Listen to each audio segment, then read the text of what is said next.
ফিলিস্তিনের পাশেই বিশাল দেশ মিশর। আয়তনে যেমন বিশাল, তার সামরিক শক্তিও। সৈন্য শক্তি, অস্ত্র বলে ইসরায়েলের চেয়েও অনেক ক্ষেত্রে শক্তিশালী মিশর। দেশটির আছে বিশাল এবং শক্তিশালী সামরিক বাহিনী, যাদের বলা হয়ে থাকে আফ্রিকা মহাদেশের বৃহত্তম বাহিনী। কিন্তু ফিলিস্তিনে ইসরায়েলের বর্বরতার বিরুদ্ধে বরাবরই চুপ মুসলিম মিশর, যেন তারা দেখেও না দেখার ভান করে আছে। মিশরের প্রেসিডেন্ট আবদেল ফাত্তাহ আল সিসিকেও তেমন সোচ্চার হতে দেখা যায়নি। তবে সাম্প্রতিক সময়ে সেই ঘুমন্ত দৈত্য মিশর কি জেগে উঠল? আবদেল ফাত্তাহ আল সিসি ফিলিস্তিন ইস্যুতে কথা বলেছেন তুর্কি প্রেসিডেন্ট রিসেপ তাইয়েপ এরদোয়ানের সাথে।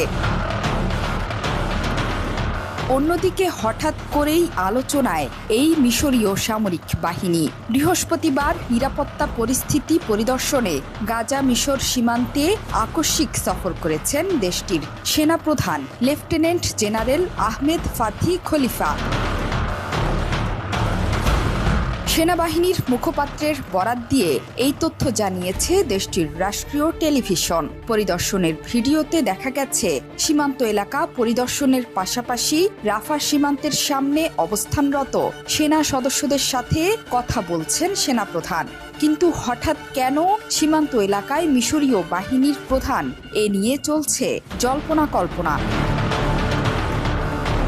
বুধবার এক দশকের বৈরী সম্পর্কের পর প্রথমবারের মতো তুরস্ক সফর করেছিলেন মিশরের president Abdel Fattah al CC. তুর্কি প্রেসিডেন্ট রিসেপ তাইয়েপ এরদোয়ানের সাথে বৈঠকে দুই দেশের মধ্যে একতা, ফিলিস্তিন সংকট এবং উদ্ভূত মানবিক বিপর্যয়ে দ্রুত যুদ্ধবিরতির আহ্বান জানিয়েছিলেন দুই নেতা। তাদের এই সাক্ষাতে সম্ভবত বিপদ আঁচ করতে পেরেছেন নেতানিয়াহু, আর তাই তড়িঘড়ি করে যুদ্ধবিরতি নিয়ে বেঁধে দিয়েছেন শর্ত।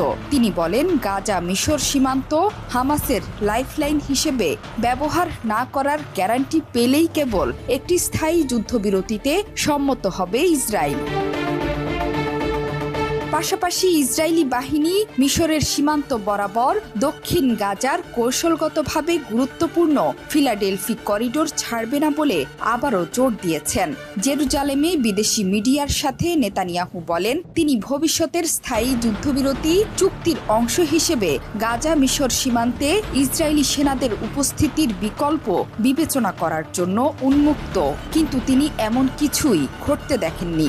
অস্ত্র এবং ইসরায়েলি জিম্মিদের সীমান্ত পেরিয়ে পাচার ঠেকাতে ইসরায়েলি সেনাদের অবশ্যই এই বাফার জোনে থাকতে হবে। নেতানিয়াহু বলেন, আমাদের রেড লাইন আছে, আমরা তা ধরে রাখব। হামাস এক বিবৃতিতে বলেছে, নেতানিয়াহুর ফিলাডেলফি করিডোর থেকে সরে না যাওয়ার সিদ্ধান্ত যুদ্ধবিরতি চুক্তিকে ব্যর্থ করার একটি প্রচেষ্টা। ইসরায়েলের ওপর আরও চাপ দেওয়ার সময় এসেছে বলেও জানায় তারা। এমন শোরগোলের মধ্যে সীমান্তে শক্ত অবস্থানে মিশরের শক্তিশালী বাহিনী। জোহরা চৌধুরী সেতু, ৭১।